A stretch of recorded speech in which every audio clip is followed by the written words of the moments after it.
Hey, oh, good morning, everybody. How are you doing? Good morning. I'm doing well. Will, how are you? I'm really good. Yeah. Great to be here, guys. Thanks very Awesome. much for the invite. Looking forward to it.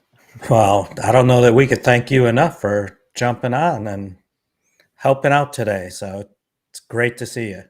No problem. I've always got something to talk about when it comes to fabric. Well, we always got something to say too, whether it's useful or not, right? I think you have the more useful things today. So Can't guarantee that. Well, and thank you, and apologies. There's a little bit of a snag. Sue. Oh my gosh, what's Sue's last name? Bays. What? Bays, I think is how Bayes? she I don't pronounced think that's right. No, Bayes. Is that right? Susan Bayes? Yes, Susan Bayes. I'm kidding. she Boy, I she thought was I was going to really join going to us, be in trouble. and we had some issues last week. That was all my fault. Today, Susan is sick, so Susan, please rest up. And we got notification late last night, and was about to cancel, and all of a sudden, Will showed up on my LinkedIn feed, and I thought, This guy's I everywhere. wonder if Will's available. And if you don't know who Will is, I'm going to give a brief introduction, then Will, you can tell us more about you. But you can find Will over on LinkedIn, as well as over on his own YouTube channel, Learn Microsoft Fabric with Will. I'm going to post the links down in the chat and stuff like that. But Will is awesome. He's posted some incredible videos out there. You should really go check him out. It's got great stuff. Will, why don't you introduce yourself more than just what I just said? Thanks very much, Chris, for the kind words. Yeah, I'll give a brief introduction. So I started working with Power BI about 8-9 years ago, and that was kind of like my introduction to data analytics, all that kind of stuff. Building reports for an IT and digital team in a consultancy. And I've kind of gone on a bit of a journey through lots of different areas in data analytics since then, really. So I moved into data science, did a master's in data science, worked on products and real-time analytics, IoT stuff as well. Most recently, I've been working in London as a consultant, focusing on Azure, data pipelines, data warehousing, all that kind of stuff. And then when Fabric was launched back in May 2023, I started my YouTube channel, Learn Microsoft Fabric with Will, where I help people try and understand Fabric. So I spent a lot of time kind of digging into Fabric, trying to figure out how to get all these things working together, and I try and share what I learn with people on YouTube. So, yeah. Wow, that's great. Yeah, I'll have to admit I haven't looked at your YouTube channel yet, but I will. I hope it will. I hope it's going real well for you. Yeah, it's going okay. Come Yeah. on, that's an easy pun. We can't take that one all day. No, but yeah, Will has some incredible content. I think it was one of your first videos I saw. You did a really great job of explaining Fabric, and where was it? I'll always remember, Chris. What's that? I'll always remember you were one of the first people to share one of my videos, and that like started a little bit of momentum. So I'll always thank you for that. Always does. That's when great. I was a nobody. Well, I still am a nobody. But someday, soon. I mean, look at that. You're at 2,700 subscribers. You're doing great. You're gonna pass me in no time. This is gonna be a piece of cake. Clearly, you have more quality content. Now. Yeah. I'm gonna lose. Please hit subscribe. Yeah, go subscribe. Make sure you subscribe to his Will's content. And then remember me as you're like, sailing up and have me on your stream sometime. No, I watch Fabric Fridays quite regularly, so it's surreal to be here on the other side of the screen. Yeah. And then you'll see all the magic that goes on behind it, and you go, wow. Yeah. Oh, I can do that. Yeah, it's easy. Now, Chris does all that. Chris is the man behind the curtain, so awesome. He's the wizard. Learn from him. All right. We got a couple rules because we're here to not just have a conversation between the three of us, but to have a conversation with you. So if you have questions, do please get those into the chat. We are following Guy in the Cube rules, so please prefix any question with the Q so that we can get it queued up and we can slot it in at the appropriate time. Rule 2, please don't repeat or spam questions. Nobody likes that; it just gets annoying and stuff like that. So please don't. Our moderators, the people with the little like wrench in their name and blue borders, will ban you or block you or put you on a timeout or something like that if it becomes an issue. But please just follow those rules. You'll be good to go. And if you like this conversation, please, and you want to be part of it, asking these questions, make sure you do this over on the YouTube chat. We're over on X. We're over on LinkedIn as well. But those two platforms don't work great at syncing comments. So come join us over on YouTube for the conversation. All right. And with that, our topic today, and this could be the question of the day, and I want to hear in chat. What are your thoughts on Fabric workspace management? You as when you come into this conversation, we're going to be talking about this. Will has some great observations and insights that we're going to go into. Would love to hear what you think of right now, and then at the end, or as this conversation goes, we'd love to hear how something Will says, or Kevin says, or I say evolves the way you think about how you do Fabric. Well, I'm going to put something out there right now and tell say it and then say, don't do it. But it's probably what everybody else is doing. Yeah. Everybody's admin, right? How many times have you walked into a place and, what do you mean workspace management? Everybody's got admin. Everybody can do anything they want. Yeah, it's very simple if everyone's an admin. It's very simple. Yeah, I don't know. Yeah, we're done. Keep it simple, right? Awesome. But with that, let's get into workspace management and Will, what are some of your, how did you get to this topic? What are some of your thoughts on this? Yeah, sure. So on my YouTube channel, and I've also got an online community that I kind of people ask questions and we talk about Fabric every day, really. And some of the key themes that came out of that were, okay, I'm a Power BI developer and I want to explore Fabric. What are some of the key kind of decision points along that journey that I'm going to face? And some of the main ones, the first one really is around, how do I structure my workspaces, right? Because the way that workspaces work in Fabric is quite different, I would argue, to how they work in just Power BI world. We can do a lot more things in a workspace, and a lot more strategies could involve multiple workspaces and workloads kind of going between workspaces possibly. So we have to think about, and also we have a lot more Fabric items like pipelines, notebooks, data flows, and all different data stores. And so all of these things have an impact on how we structure our workspaces. And yeah, that's what I've been researching recently for a video I'm going to make on the channel. And yeah, I think before you dive into the details, really, workspaces seem quite simple, but then as soon as you try to implement something, there's quite a lot of constraints or things that you need to bear in mind, right? That might slip you up when you go to implement these things. I'm going to challenge you there. I have my workspace and I love it. I've got the one, and I've got all of my content in that workspace. What could go wrong with that? Yeah, so that is one option for you, Chris. But a lot of organizations have requirements whereby they might need to have more stringent access control. So the workspace, as well as kind of just grouping and collaborating, it's also one of the primary security boundaries that people can set up to kind of isolate different data stores and different Fabric items as well. So yeah, a lot of organizations. Wait a minute, you're saying I might want more than one workspace? Potentially, yeah, I would argue that it's probably a good idea, unless you're a one-man band.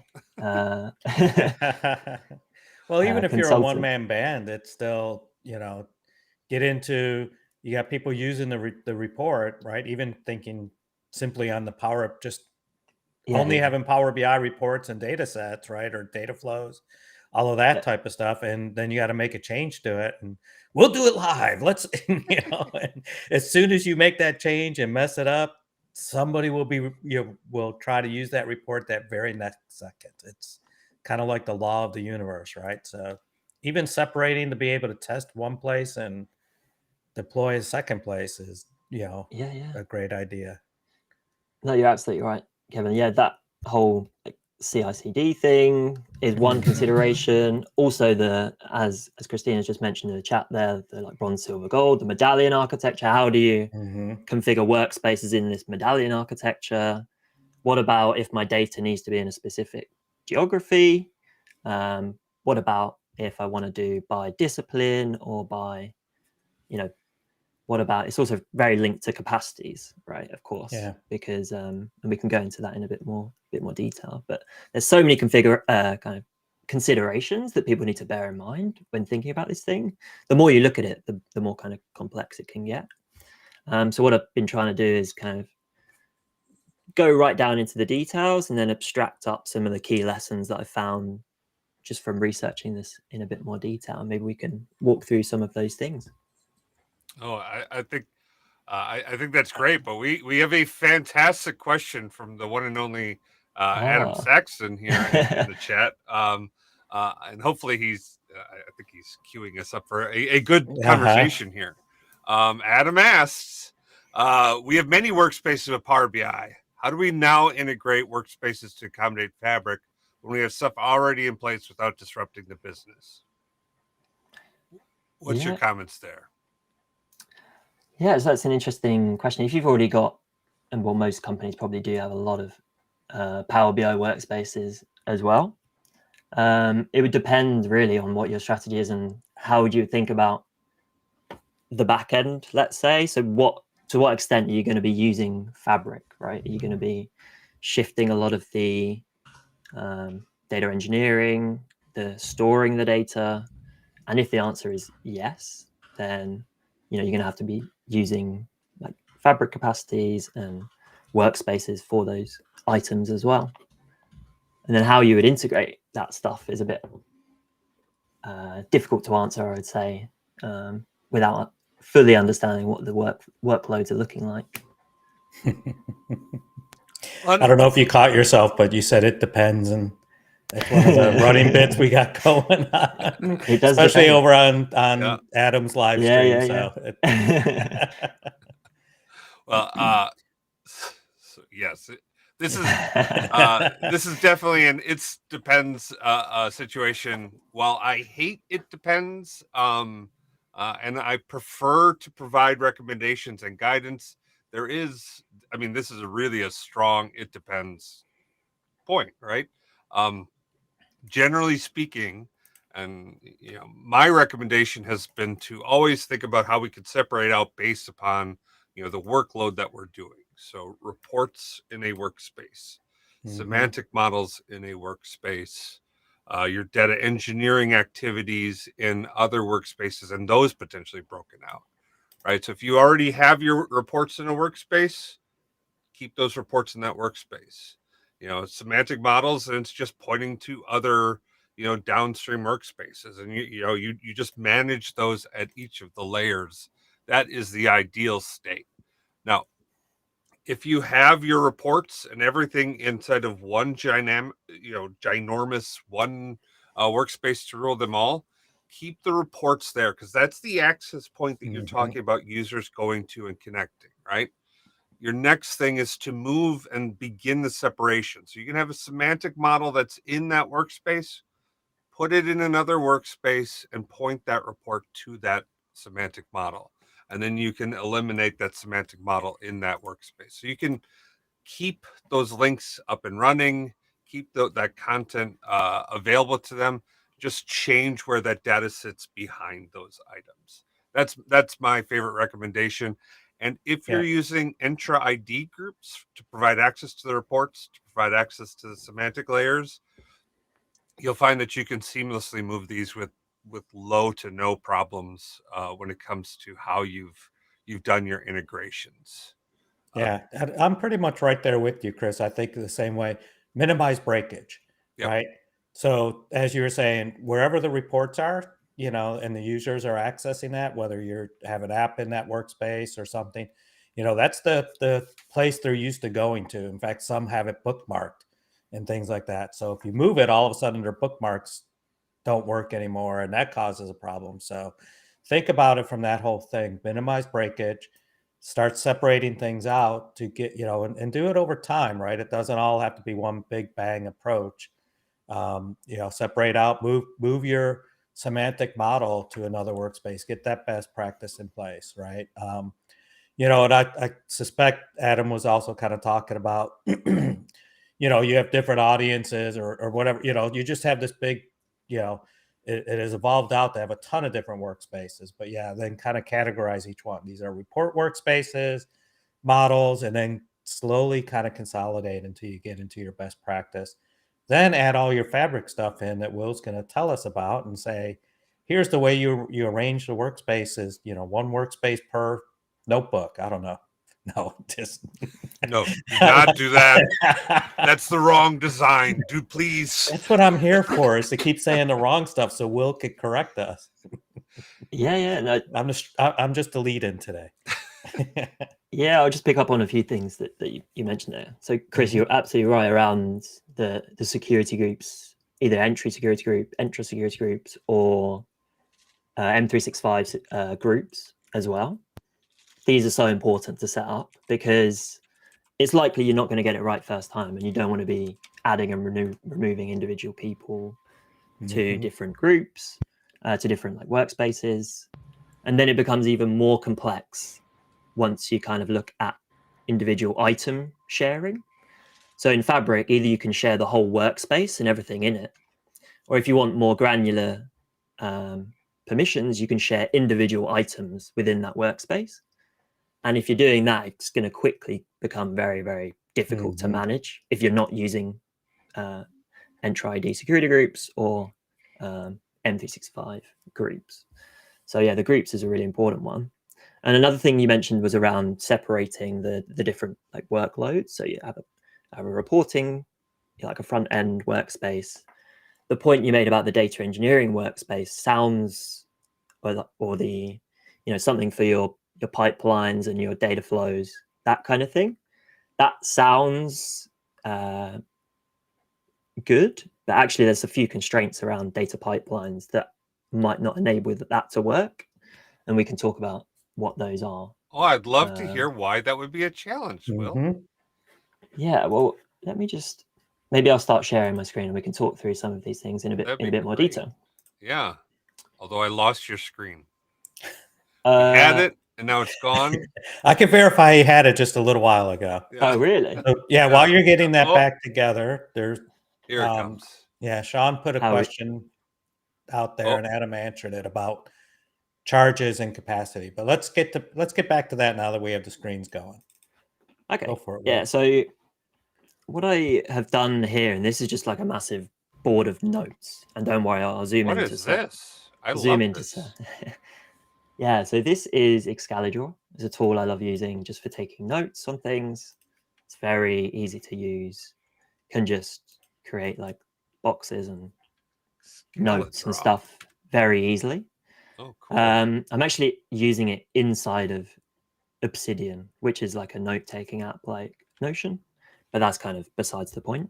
You can also access it at excalibur.com if you want to, and it's completely free. But it's basically just a way for me to arrange my thoughts, and I do research in this tool just to kind of understand what's going on here. And I'll maybe just start with a high-level overview of what I've got on the page here, and then we can dig into anything that sounds interesting or you want to learn more about. But at the top here, what I was trying to understand was kind of 3 different levels that we can assign permissions in Fabric. So, and there might be more, but these are kind of the main ones, is at the workspace level. So we can give people access. Yeah, can you zoom in a little bit? That's hard for us. Yeah, I'm going to zoom in and explore these in a bit more detail. I was just kind of talking you through the overall structure. So we've got if you want to give people access to the workspace and all the items within it, we can give people access to the workspace. But the key principle in a lot of designing these sorts of systems is the principle of least privilege, Kevin, which maybe isn't giving everyone admin, but it's giving people access to what they need to do their job.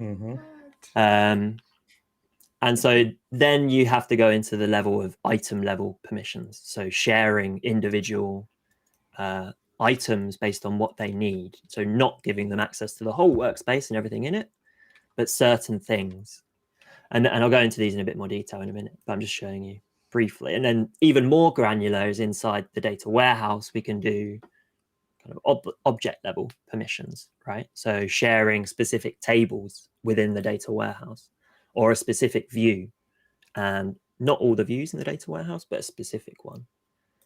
And we can also do in Fabric things like column level security and row level security, and getting more and more granular, right? So we're going right from, do we share the whole workspace, or do we share right down into only this small portion? And there's a few things to bear in mind when we're talking about sharing and doing more granular stuff in Spark in the Spark and data engineering experience compared with the data warehouse experience.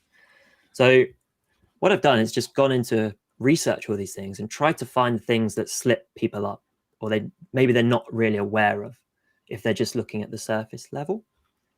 And what I'll do is I'll start off at the workspace level, right? So this is, ideally, we want to assign permissions at the workspace level because that makes the admin role a lot easier, right?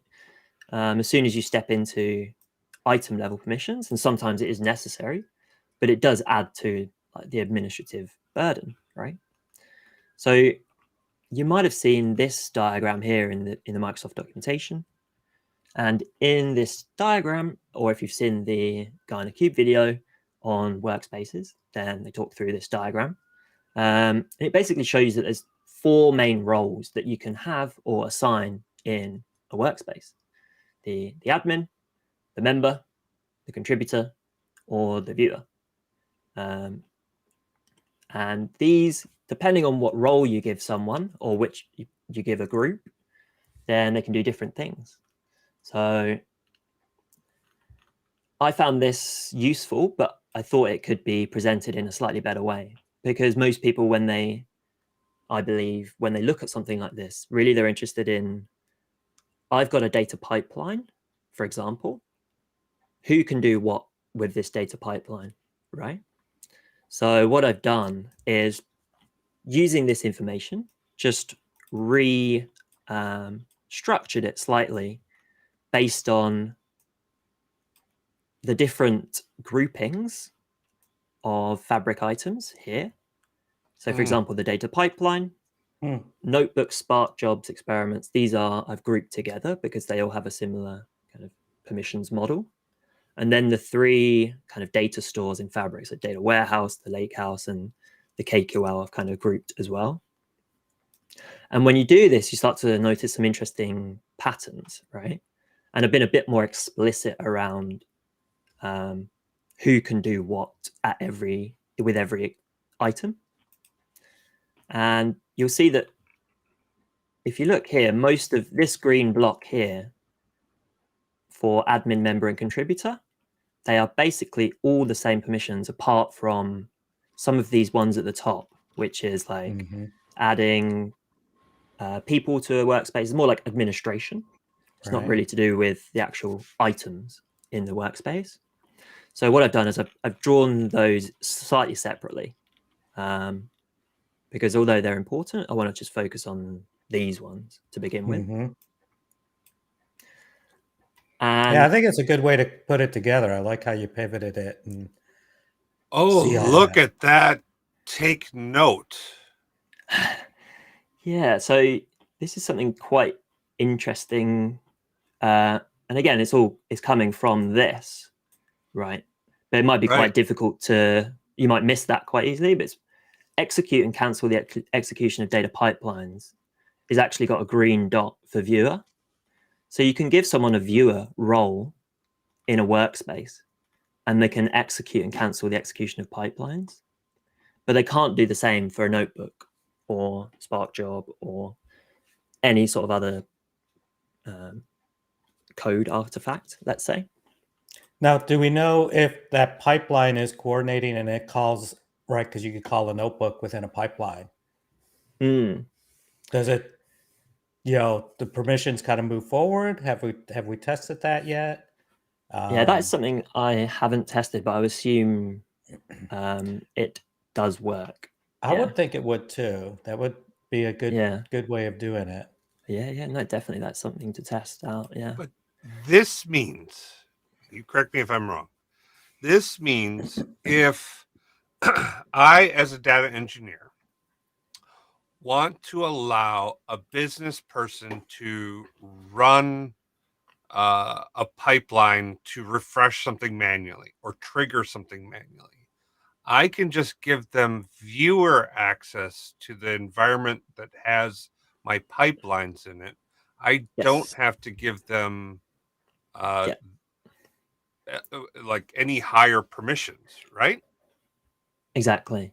Yeah, you don't have to give them contributor, right? Because with contributor, they're able to do all of these things. They can view the content, they can execute and cancel, but they can also create, modify, and delete them.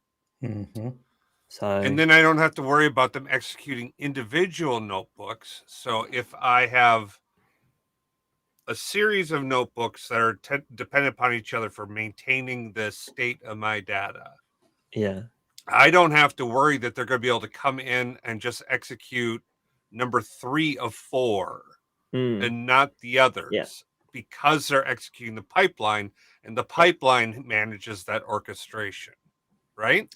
Exactly. If you wrap it in a pipeline, you could even have your pipeline is only one activity, right? Or you can chain together different notebooks depending on your use case. Yeah. But yeah, they don't have the ability to do them out of sync, let's say. Do the third notebook, but not the second one.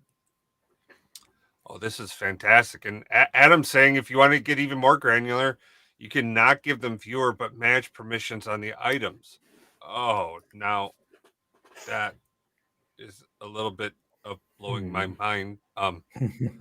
Below viewer, so okay, I don't know what they get access to, but so they'd still get access to the workspace, but it'd be at the item level and not the entire thing. Oh, all right. Interesting. So that is interesting, because maybe I'll jump to the item level permissions here, and we can maybe go back. And there's a few kind of red boxes here around the item level stuff. So this is a kind of a newish feature that was released before Christmas, and quite a bit before Christmas. But I don't know if you saw all of the like the marketing and the kind of fanfare around it. There was this sharing individual items to people, and you can assign a permission, and you can add in a group. But what I found was that you can't actually do this with all Fabric items. So like a data pipeline, a data flow, and an event stream can't be shared at that item level. So you can't just give someone access to the data pipeline on its own, is what I found. It's only at the workspace level. Whereas all these other things, you can. Ooh. And so Will is stepping up to Adam. No, I'm just saying what I found. But with the data pipeline, we can show you what that looks like. There's no option to share that. With the other ones, there is an option to share. Okay. Unless I've kind of misunderstood the data pipeline. Or bugs occur. Adam said he's going to have a new video out today showing his thoughts on it. Adam's going live. We're about to lose all of our viewers. Thanks for joining us today. Join in Guyana Cube live stream tomorrow. We'll put this in as a member only question. Yeah, Adam, consider that submitted officially from I don't know, or maybe you can't, but this would be a great question to to validate, Well, this is, I mean, honestly, so, wow, I'm learning stuff here. So we can do, I love this viewer. I love this look at what's the common capabilities across the admin member contributor. These are all of the activities they can do together, and it's the same. So I love that. I love seeing viewer here as to what this means a viewer at the workspace level is able to do or not do. And then it's cool to see that we can, if we don't want to do any of that, if we don't want to manage it at that level, oh, and Adam is confirming you are spot on. Wow, well done. Well done, Will. You did not. You thought I was about to get cancelled then. Yeah. Yeah. Well, Will, like thanks lay out for a new joining us. career. Like, I Let's guess move I on. could get into like forest husbandry or whatever they call it. Fun. Yeah, Oh, it just this seemed a is bit fantastic. odd. And just whilst we're on that topic, there's a few other things, and because around the data pipeline specifically, that maybe it's interesting to look at. So this is around cross workspace workloads.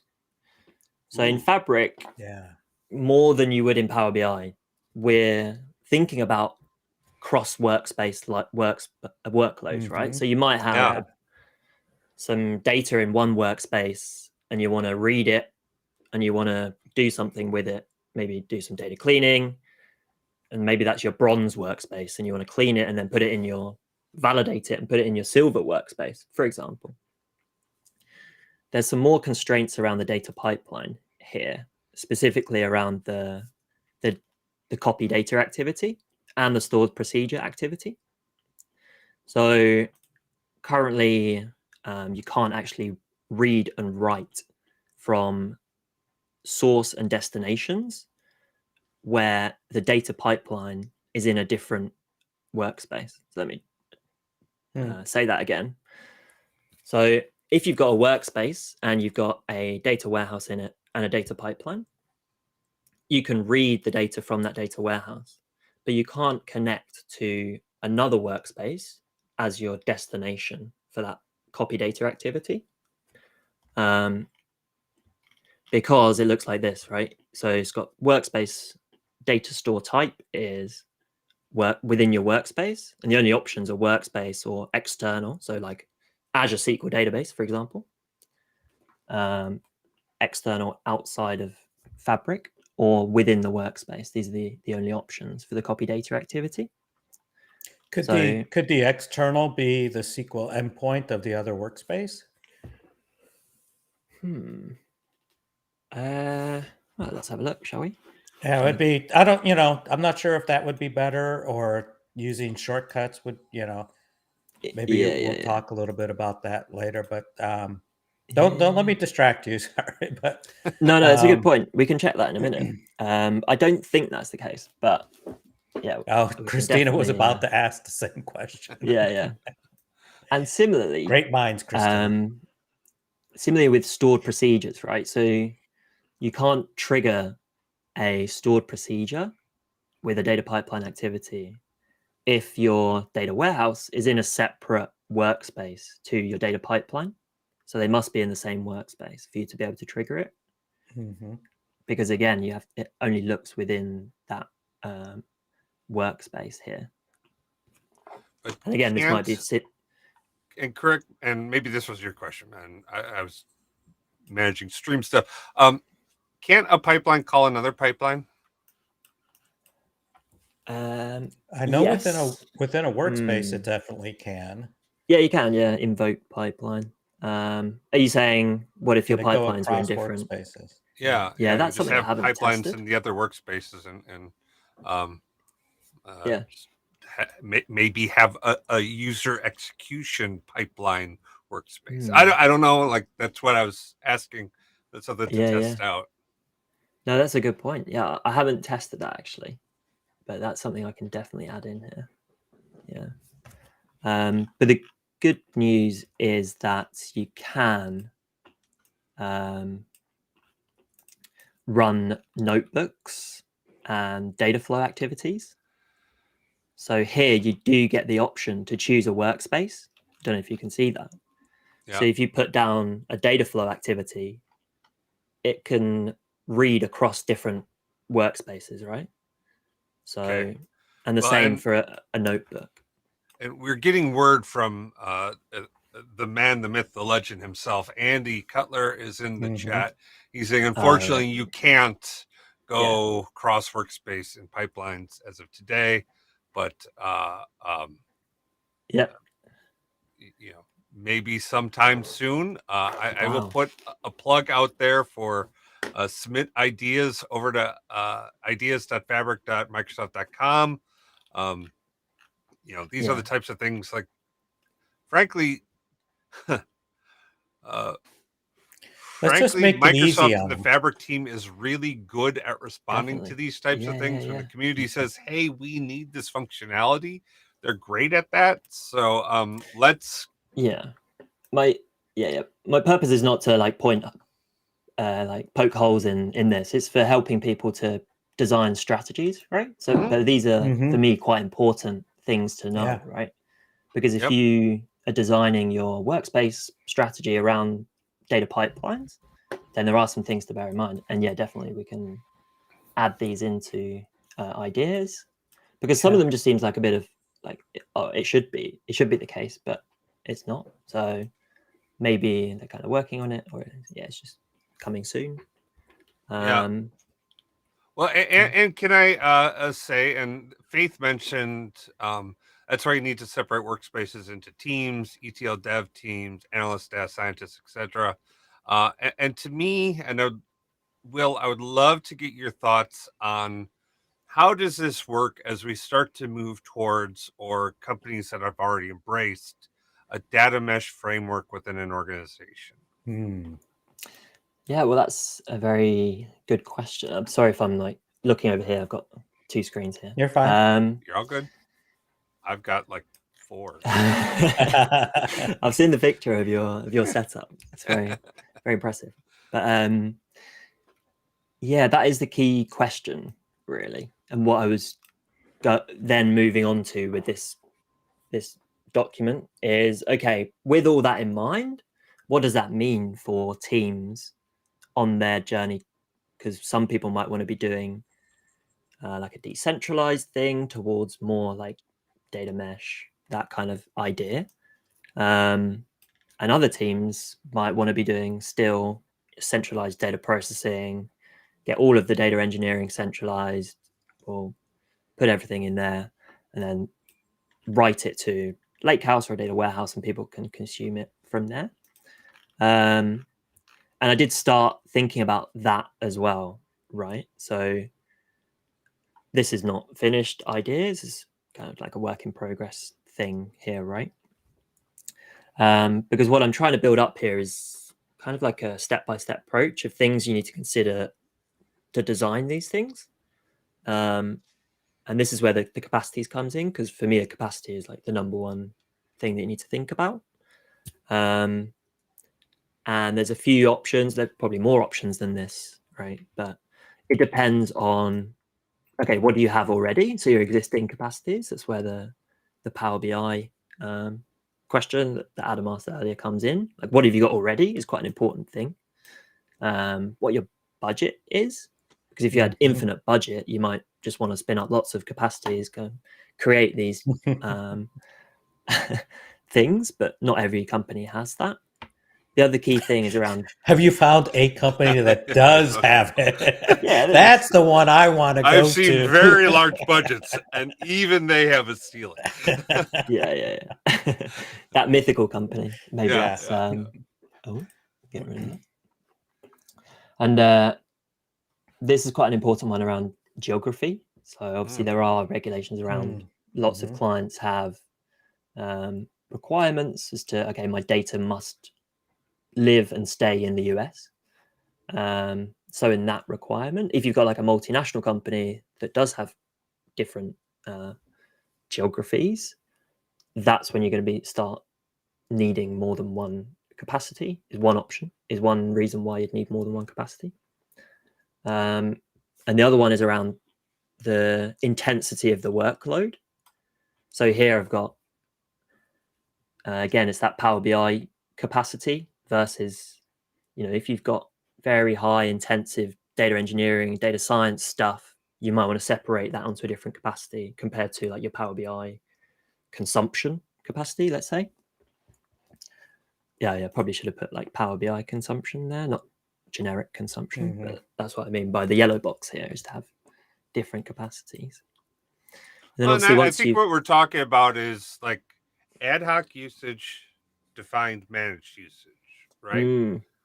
Separating those out, because classically we thought of ad hoc in the Power BI space, but with Fabric, ad hoc really is the entire length and breadth of a data state, right? Maybe you have a guy who comes in and is like an ad hoc data engineer, data scientist, analyst dude, right? Maybe you want those people, those dudes in one dude workspace so that they don't, potentially impact the rest of the organization, right? Yeah, absolutely. Yeah. No, it's a common use case, I think, of people, something that people are going to face more and more, definitely. Sure. Yeah. And as far as cost wise, because I know this conversation happened earlier in the chat with Sean, and we could get to what you're putting up here for Andy too. But, your cost level is at the capacity level, right? So you have a capacity, you put 100 workspaces on it, your cost doesn't change, right? That may not be the way you want to implement it for management. There it is. Yes. Yep. But, what you need to worry about is the load, the size of that capacity, the load that you're putting on there. You may want to consider different capacities for developers versus actual production.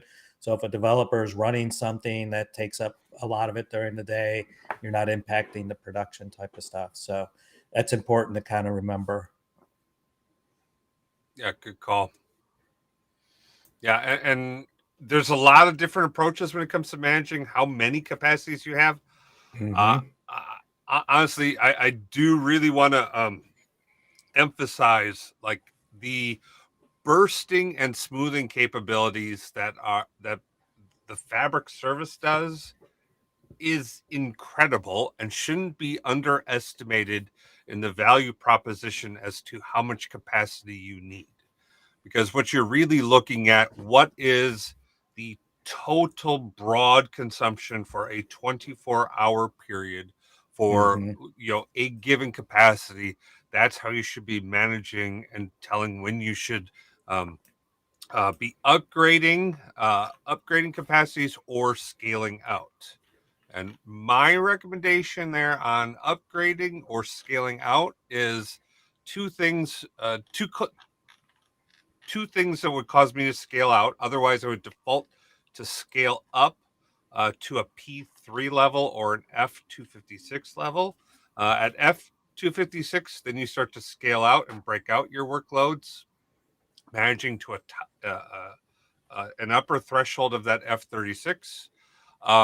Or if you need to protect processes from noisy neighbors, right? Having that dude workspace for dudes to do dude stuff is great, but protect those enterprise processes, protect that report that the CIO is dependent upon or the CEO critically needs. Don't screw that up, right? Yeah, or any of your production type users, right? Yeah, which is, think about what your devs are doing because they're working in a capacity at the same time. So yeah, if the dude is that dev, exactly. So yeah, and Adam makes a good point, right? This whole workspace conversation, the number of workspaces that we utilize and everything has always been there in Power BI. We've seen a lot of workspace sprawl come up and be able to manage it. So, but it does get intensified here. And I don't know, in the time that we have remaining, I think we've got a few minutes. Will, if you're going to also kind of get into, dev test prod, right? I think that gets into, right? brought that up a few times. If you have separation of all of these things, and then you multiply it by 2 or 3 in order to put in, dev, test, prod, we could skip deployment pipelines for now. They're most somewhat working. They got a little ways to go. They're making progress on them, but just in your thought, have you put notes together about that part of it and kind of the whole, DevOps concept? It's a really good point. I haven't on this diagram piece of notes thing. I haven't actually gone into that, but it's a really good point. And there's so many different considerations, right, that people need to bear in mind. I think it's overwhelming for a lot of people, and that's why people I think are struggling with it. There's all these different considerations. At the moment, I haven't thought about how you'd integrate that kind of thing into these models or these strategies, but it's definitely something I'll look at. Yeah, and like I said, I think you got to think about it because if you're having separation and then you're having that same separation, I would imagine down at that other level, so you have the one-to-one just moving, say, test to prod, right? I'm always moving it this way in this one workspace. So it adds another level of complexity that people should be doing, but you also got to make sure that you're prepared to do it, right? So think about automation, how you want to get into it, security, and that part. So all of the points that you brought up, it just multiplies out. So Christina brings up a good point about needing really good naming conventions at your workspaces. I think this also comes into play that the criticality of using our domains well and in a potentially very more potentially granular way than we would have in the past or would at first look at this. Like, to me, the natural breakout of domains is what is the broad-based domain that you have, right? Sales, accounting, operations. Will, have you thought about domains in this space and how you'd use it? And would you go more granular than that potentially in those domains? Yeah, well, I have thought about a lot about domains. I think the current implementation of domains is more like a tag on a workspace. But I think the vision for domains is to be able to apply like access controls and regulatory controls and governance at the domain level. I don't think that it's there yet with domains. They've also recently, I don't know if you saw, implemented subdomains to further categorize these things. So you could have, kind of opens up lots of different ways to categorize your stuff. So you could have marketing, and then you might have social media marketing. And they do have it. That's awesome. Yeah, I think it's preview. But everything's preview. Lots of things. Everything. Lots of things. No, Fabric's GA, right? Well, Fabric's GA, but everything in its preview. Not everything, but some things are. Okay, that was the line of the hour. I like that. No, but this specific thing is brand new, like last week, I think. Oh, I totally missed this, but this is awesome because that was. I think we'll have finance, but then there'll be finance data engineering, finance data analytics, finance data science, right? Yeah. Boy, there's so many possibilities. I think Will's example was good too, right? Like, marketing and other different levels in marketing too. So wow, it's going to be interesting to see how people come out using this. Oh, exactly. Yeah. Look at that by region. Oh, smart. Yeah. The reason I haven't done much on domains at the moment is because currently, like I say, you can assign it, but not do much else with a domain. It's kind of good for grouping, but you can't assign stuff at that level yet. But I think that is where the product's going, and that's where the vision's going. So awesome. Well, we need to start wrapping up. So I'm going to give you the last word here. Well, what word would you have for the people that are in the chat? Like, what advice would you give them?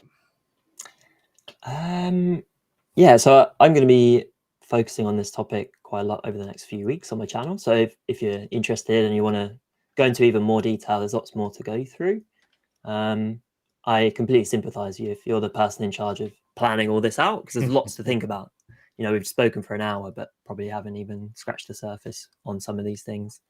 So yeah, make sure you're Awesome. following the channel, and yeah, we'll go into this in more detail. That's fantastic advice. That's Wonderful. what we were hoping for. Kevin, any parting words? No, I think watch Will's channel, right? He's got more to come on this. Go watch his stuff. Watch here. Continue to follow us. This has been wonderful. Thank you for jumping in and talking about this today. No problem. Thanks for the opportunity. Good to speak to you guys. Yeah, and Susan will be back next week. We're going to be doing Python. Presuming she gets better. Susan, rest up, get the fluids, do the chicken noodle soup, all that good stuff. On Wednesday next week, got Paul Patowski. We're going to be talking about Fabric for the SQL developer. Really excited about that. And we are going to have a live stream. I got to post this out there too. Tuesday night, the Madison Fabric user group is celebrating their 10-year anniversary of a group. We've been around now, or I joined recently, but they've been around for 10 years now. This is their 10-year user group celebration. So we're going to be kicking that off with Shabna. She's going to be talking about how to create, best practices and how to create a lake house in Fabric. So looking forward to that conversation. Awesome. With that, thanks everybody. You have a great day. Peace. Peace. Cheers, everyone. Baker Tilly Digital combines strategic industry insight and advanced technical expertise to uncover and solve your digital transformation challenges. If you're interested in learning more, check out our website at bakertilly.com/digital.